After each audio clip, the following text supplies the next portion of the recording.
if you aren't currently offering print sales for your portrait session or wedding photography galleries, then you are almost definitely leaving money on the table every single month.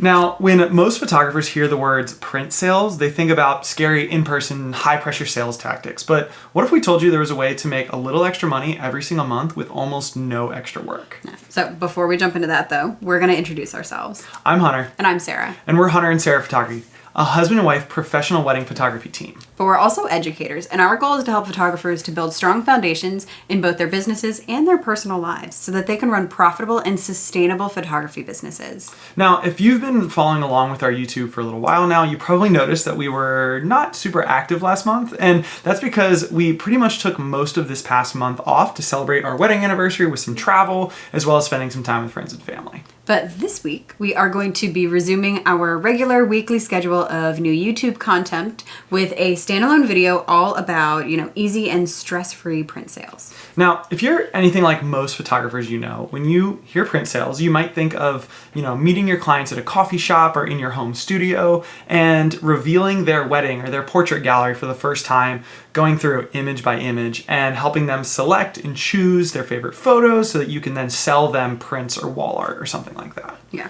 And in the photography world, this business model is called in-person sales or IPS photography. And it's one way to run a photography business, whether you shoot, headshots, family sessions, or weddings. The key to the IPS business model is that your clients never get access to their digital images, since your number one goal is to sell them prints and other, tangible products like a wall art or a wedding album.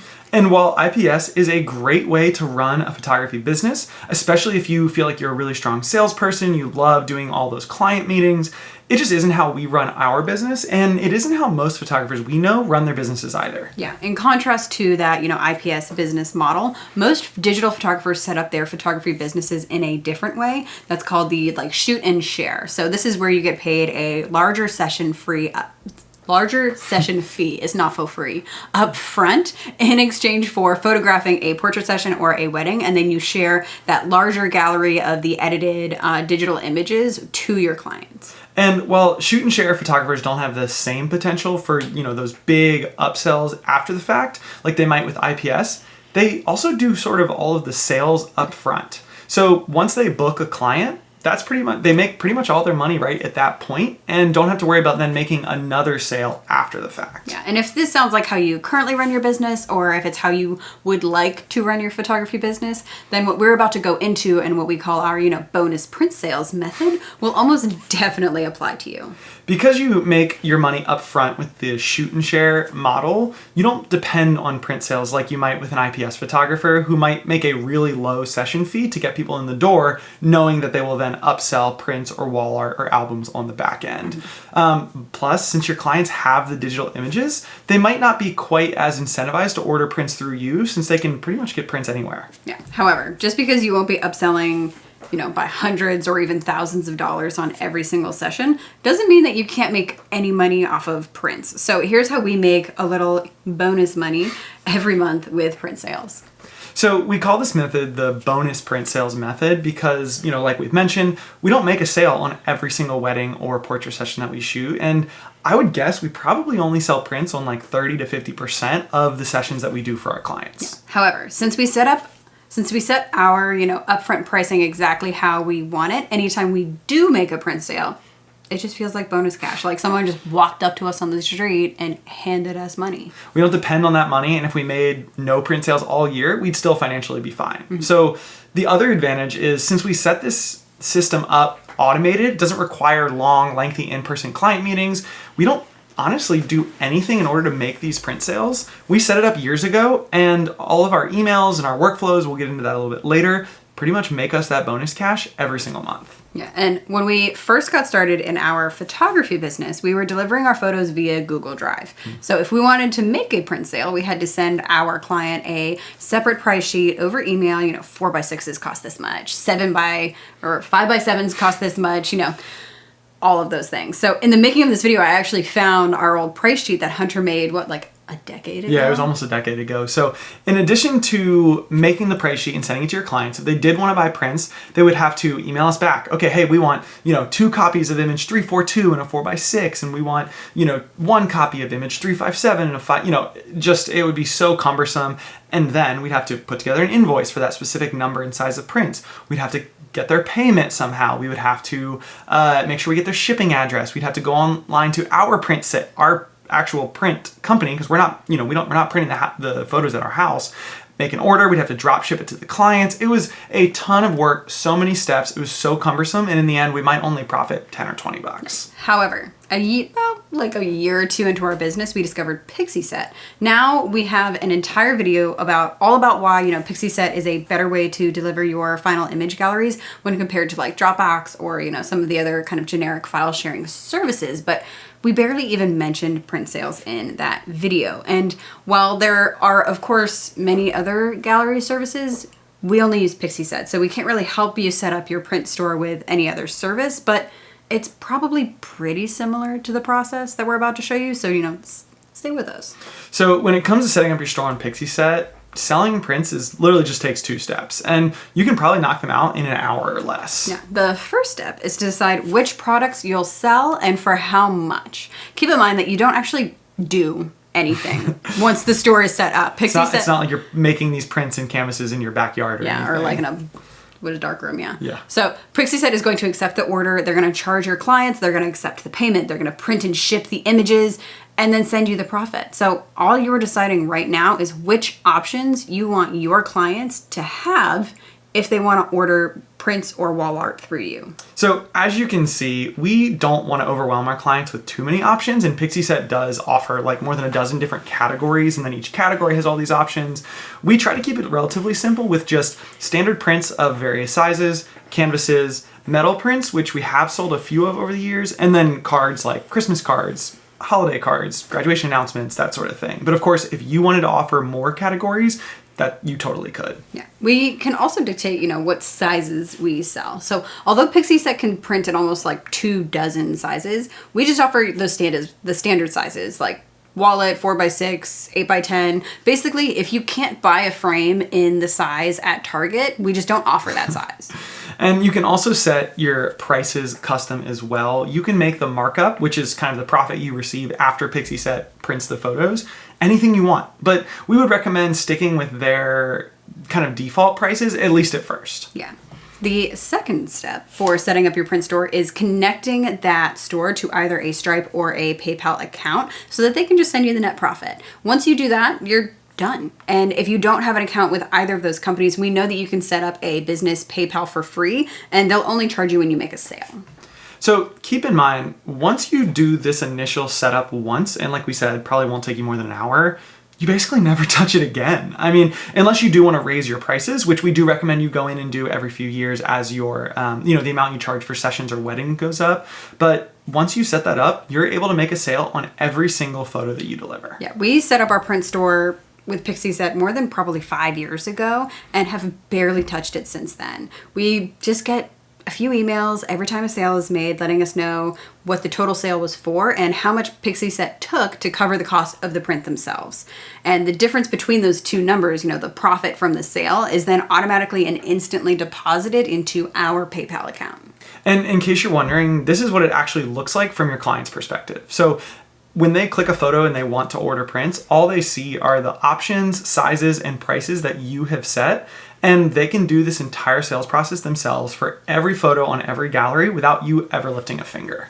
Yeah, so although your margins on prints will have to be relatively small in order to make sales at first, as you charge more for portrait sessions and for weddings, people will be willing to spend more on prints. And this makes sense if you think about it. If you're charging $100 for a 1-hour portrait session, it's highly unlikely that your client will spend another $100 on prints because the perceived value of your photography is relatively low. Compare that to someone who spends, $1,000 on a 1-hour session. For them, spending another $200 on prints feels much more appropriate since the value of your photography is significantly higher.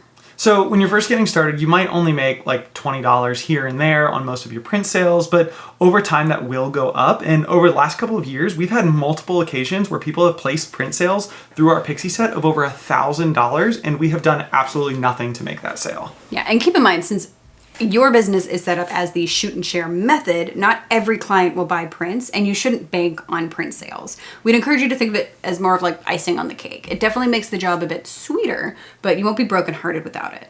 The first year we offered prints, we probably only made $100, maybe $200 across the entire year. Compare that to last year, we made over $6,000 in prints, and that was pretty close to what we were charging for like a full day wedding. So in a year where we shot 40 weddings, getting paid for a 41st wedding without having to do anything was pretty darn nice. No.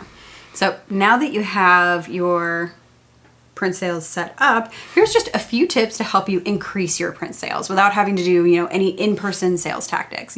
After all, your clients get all of the digital rights to their photos, so why would they ever need to order prints from you? They can almost definitely get them cheaper from like Costco or Shutterfly, right? And they definitely could get them cheaper, but they also probably intuitively understand that cheaper doesn't always mean better, right?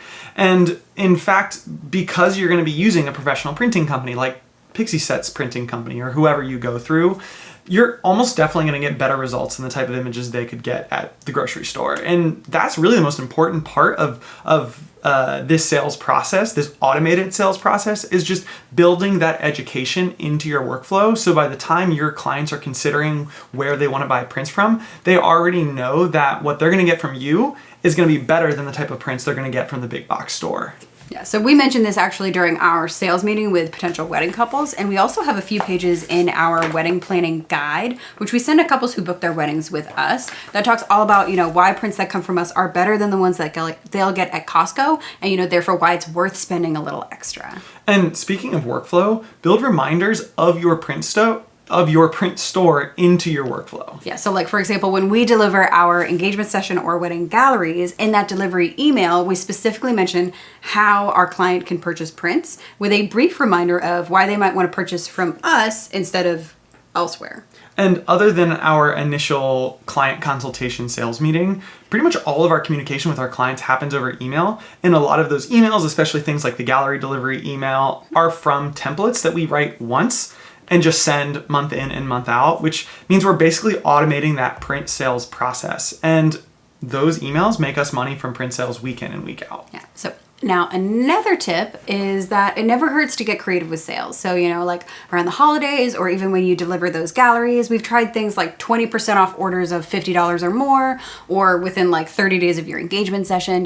We've had decent success with things like that. Just experiment and find out what works for the type of clients that you deliver. And of course, if you're doing something like, newborn or maternity, like that clientele is going to feel differently about prints than, our mostly wedding and engagement clientele. Mm-hmm. But one thing, just a word of warning, that we found probably does not work is trying to give gift cards to your print store as a way to maybe drive sales, right? We briefly experimented with this thing where we would deliver a gift card worth $50 of prints every time we delivered a wedding, expecting that people would get in, they'd start clicking through the store, they'd get comfortable with it, and oops, they accidentally have $100 or $200 worth of prints in their cart. As it turns out, everyone got as much as they could get for free and never spent any money. So, after we saw a bunch of, the $49.89 print orders, we stopped just giving away those prints for free, even though, our cost on those sales was only a few dollars. But at the end of the day, getting creative with those print sales alongside educating your clients as to the difference between a professional printing company and, their local store is really the best thing that you can do to bring in those bonus sales even though you're a shoot and share photographer. Yeah, but that's it for this week. Guys, thanks so much for watching. We really do hope that our fellow shoot and share photographers out there feel confident enough to really launch that print store and start making a little extra money every month. Yeah, and if you haven't already, we would really encourage you guys to join our Facebook community, Mastering the Wedding Photography Biz with Hunter and Sarah. We're building a free community of other photographers who are just also building their photography businesses and just helping each other out along the way. Now, next week, we are going to be diving into an all-new multi-week YouTube video series. So make sure that you like, subscribe, notifications, all that good stuff so that you are the first to know when we come out with new content. But if you found this video helpful, if you have any questions, or if you'd like to add anything that you feel like we've missed, feel free to comment below. Thanks, guys. See you next week. What? Definitely. We were recording when you did that.